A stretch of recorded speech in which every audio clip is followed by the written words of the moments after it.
बिस्मिल्लाहिर्रहमानिर्रहीम। अस्सलाम वालेकुम नाजरीन, कैसे हो आप सब लोग? उम्मीद है खैरियत से होंगे। मैं भी ठीक हूँ। आज आप लोगों के लिए लेकर आई हूँ एप्पल के डोनट। 1 अंडा जाएगा, 2 चम्मच कॉर्नफ्लावर है, 2 चम्मच चावल का आटा है, 2 चम्मच चीनी है और इससे हम तैयार करेंगे। अभी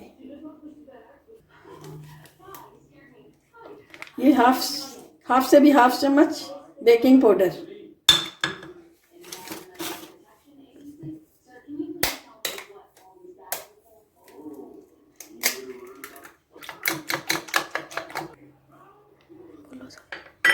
चीनी डालनी है,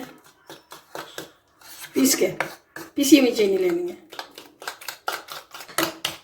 गाढ़ी हो जाए तो फिर थोड़ा सा दूध ऐड कर लेंगे, 1-2 चम्मच।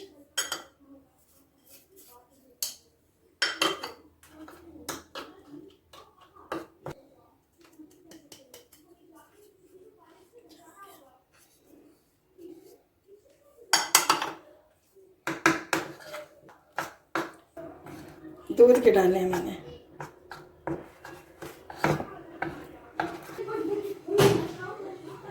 ये माशाल्लाह से ऑयल गर्म हो गया है,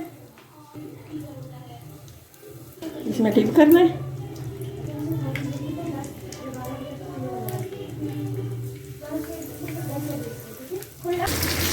ये देखो हमारे डोनट तैयार है। ये माशाल्लाह से बहुत मज़े के बने हैं। बनाएं, खाएं, फिर हमें बताएं। दुआओं में याद रखना, लाइक और शेयर लाजमी करना, बेल का बटन भी लाजमी दबाना है और दुआओं में याद रखें। अल्लाह हाफिज़।